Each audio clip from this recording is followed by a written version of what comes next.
Due to incessant rain in the past few days, people's lives and properties are badly affected in different parts of the state.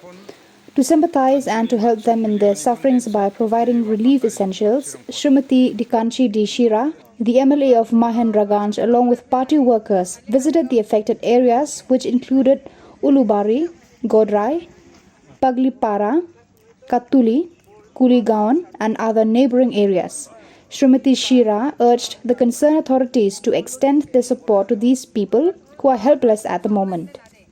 Government থাকার সময় তো বার্তন সার্তন সব কিছু দিছে তিরপাল বার্তন তারপরে কম্বলও দিছে ওইবার ধরো তো বার্তন তো আমলা এফলে না দে খালি খালেগাঁও